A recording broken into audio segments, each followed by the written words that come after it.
Alright, hey guys, welcome to our resumption of war recaps. It used to be called Hero and Goat. We're now going to call it 3 Studs and a Dud.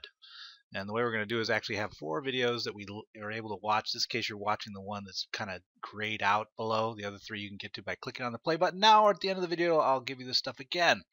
Alright, let's take a look at a dud, StoneHampster. And actually, it's the same attack as Easy E's up above, so we got the stud and the dud right in one. Okay, so we're going to take a look at our dud. Let me pause it though before we get really rolling. And the big thing with this attack isn't the techniques used. At the skill level aspect, it's a pretty good attack, but what's wrong is the strategy chosen based on the base. And so let's first say, well, what if I'm doing an 8-13, which is what this is going to end up being, 1 drags on the field, so 8-8, and then there's a 5 in there. There's 5 in this guy. But what do you want to see? You're typically looking, first off, to not have AD max. So 80666 as we call it. You don't want to see that. So we would typically branch right out and start looking at ground, and unless ground couldn't be viable, we would not go at it with air. Because we just found that typically ground is more consistent at 80666 than air is. That said, let's say he couldn't. Let's say he did that. He thought through that. He's like, well, ground's not for whatever reason.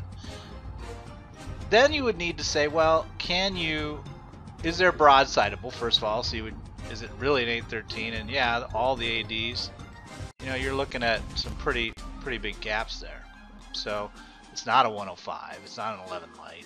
It's not 99 Dragoon. All those would not work because of the big spread between the ADs. You can't really double up on a set of them. So it is an 8-13 in terms of the AD positioning.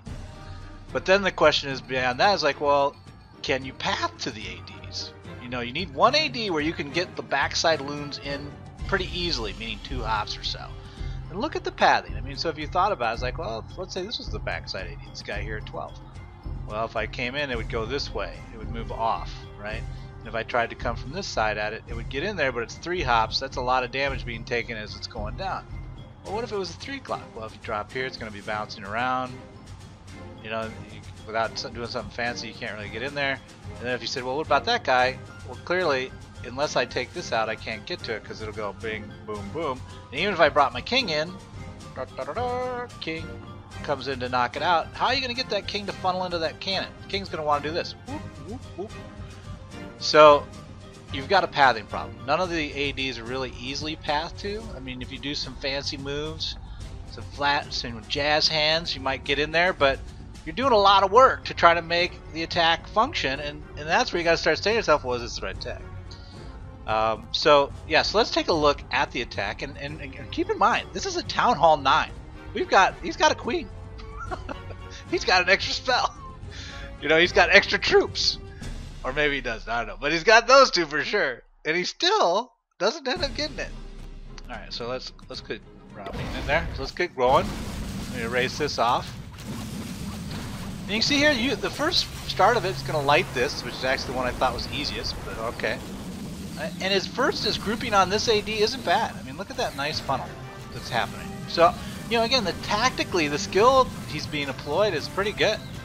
He takes out the CC. Everything's happening. He's protecting his loons over here. They're not in the way of the clan castle. Everything is well thought out. And then here, little error. See how? Well, maybe that's what he was triggering on. He thought that was locked, and it really wasn't. See, this not being locked and coming back in really killed it. But notice that nice move. He did 2 loons in to cut from this side, take it out to allow them to continue to this AD, which didn't work because the AD wasn't distracted the whole time. And he does end up getting in there, right? Because then he panicked and tried to drop both his royals to cut it back to try to get him in. And it doesn't work out. But that's really the core issue that you got to face when you're trying to figure out how to 3-star more consistently, is using the right attack for the base. And anytime you're doing all this fancy stuff with a lot of arrows to make things happen, you might want to, phone a friend. Use your lifeline. Do something, because if you're in Town Hall 9 and you can't wipe it, you got trouble. Alright, Stone, we'll talk to you later. And so ends one of the 4 attacks in this war's recap. If you liked what you saw, as I mentioned before, you can click on the other ones. Just click on those play buttons that aren't grayed out. The 3 that aren't grayed out are the ones you aren't watching yet. Or if you got time in your hands, want to give some love back, post out in the forums or on YouTube. Share it with your friends, whatever. Worst case, good luck in your clan wars, and I'll talk to you soon.